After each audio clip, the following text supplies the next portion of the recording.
Napag-usapan natin ang patungkol sa pagpapaalam ni Esprit at Obera kasi ngayon makikipaglaban na rin silang dalawa tapos na sila sa pag-observe sa may battlefield. Pero bago natin simulan itong video na ito ay i-roll muna natin ang intro.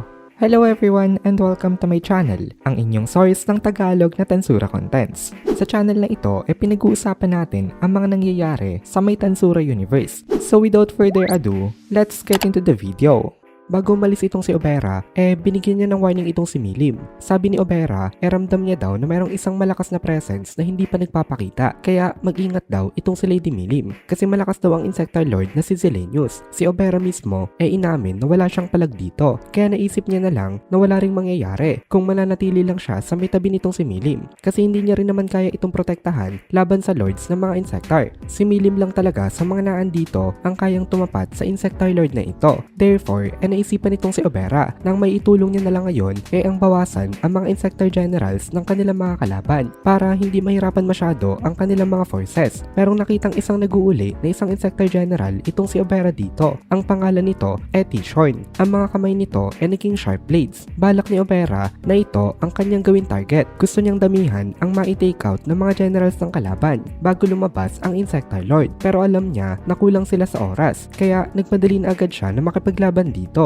Hindi rin kasi nila alam ang strength level ng mga generals na ito, kaya hindi pwedeng magpadalos-dalos. So one at a time lang ang pwede niyang labanan. Sabi ni Milim kay Obera, nai-sense niya daw na marami dito mga generals na nagpo-post ng threat sa kanilang army. Kaya tulungan daw nitong si Obera ang mga subordinates niya para makabalik sila ng safely. Nag-reply naman itong si Obera dito na masusunod daw. Tuwang-tuwa itong si Obera dahil ngayon binigyan siya ng order ng kanyang tunay na lord. Sa mga nakaraan kasing battles nitong si Obera lumaban siya out of duty. Pero ngayon iba ng dahilan kung bakit siya lalaban. Lalaban siya dahil gusto niya mapaglingkuran itong kanyang lady. Sabi ni Milim kay Obera mag-expect daw siya dito ng resulta. Then ini-cheer niya itong si Obera bago ito umalis dito. Dahil sa pagsali nila Obera sa may gera na ito lalo naging intense ang mga nangyayaring battles. At dito na natatapos ang chapter 2 ng volume 19. Diretso na agad tayo sa may chapter 3 na pinamagatan na The Royal Capital in Flames. Ito naman ay patungkol sa may meeting nitong sila Rimuru.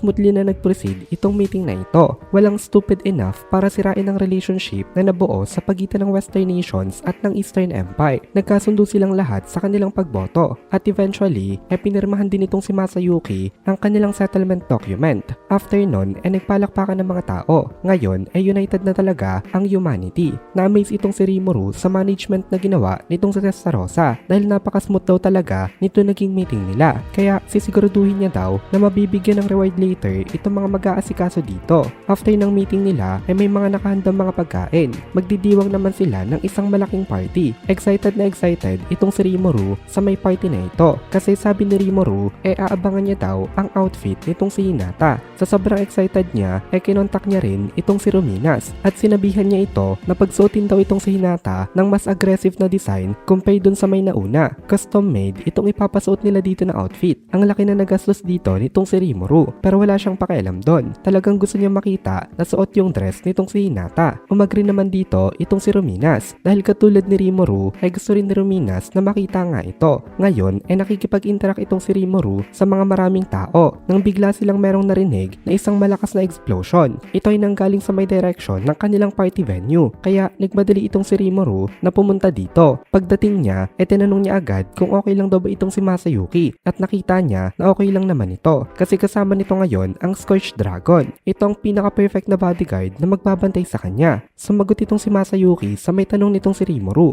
Sabi ni Masayuki okay lang naman daw siya. Medyo nagpanik ng konti itong mga tao dito kasi meron ngang sumabog. Pero as expected mabilis silang kumalma kasi ang mga tao na nandito mga representative ng iba't ibang mga countries. Magaling sila mag-manage ng kanilang mga emotions. Ang nagpakalma sa mga ito walang iba kung hindi itong si Testarossa. Sabi ni Testarossa mabuti naman daw at mabilis silang kumalma dahil hindi daw sila magiging magandang mga partners kung magpapanik na agad sila sa ganun kalit na level ng problema. Nagsalita rin itong si Hinata. Sabi niya naipadala niya na rin daw ang mga Holy Knights para imbestigahan kung ano nangyari. Nung narinig ito nitong si Rimuru nag-thank you siya dito pero medyo nag-aalala itong si Rimuru kasi kahit na safe naman silang lahat hindi pa rin matutuloy ang party kung nasira ang kanilang venue. And if nangyari yon hindi niya na makikita ang dress nitong si Hinata. Hinata, kaya medyo na down siya. Nagsalita itong si Hinata patungkol dito na kung nasira daw ang venue, mas mabuti na daw na i-cancel na lang muna nila yung magiging party. Pero hindi pumayag itong si Rimuru dito. Kaso lang, bigla siya nakatanggap ng report na galing kay Benimaru. At sa report na ito, talagang nawala na yung chance na makita ang dress ni Hinata nitong si Rimuru. Sabi ni Benimaru, nakareceive daw siya ng call galing kay Fray Dono. Ang army daw ng insect lord na si Zilenius ay nagsimula ng mang-invade sa Mayurazenia. Magsisimula na daw ang kanilang gera. Nakaisip ng idea itong si Rimuru dito na kapag pumunta daw siya ng Eurazenia at idinispatcha niya agad itong si Zilenius, makakabalik daw siya dito kahit kinagabihan na. Tapos matutuloy pa rin daw itong party nga nila. Pero again, nakatanggap uli siya ng report. Ito naman ay galing kay Ramirez na naputol daw ang connection nila sa may Darmagenia. Kaya talagang walang choice itong si Rimuru kung hindi ang i-cancel ang pinaka-inaabangan-abangan niya na party. Pasensya na nga pala guys kasi ngayon lang ako nakapag-upload. Nagkasakit nga kasi ako ni hindi ko man lang na-enjoy yung vacation. Tapos balik na agad yung pasok. Uso pala talagang sakit ngayon. As a matter of fact, required na magmask sa may campus namin. At dito na muna natin tatapusin itong video na ito. Kung nagugustuhan mo itong mga videos natin, ay please consider joining the membership para mapanood mo na agad ang mga kasunod na part dahil palaging advance ang ating mga members. Also, ay please consider leaving a like at mag-comment ka na din para ma-boost naman tayo ng algorithm.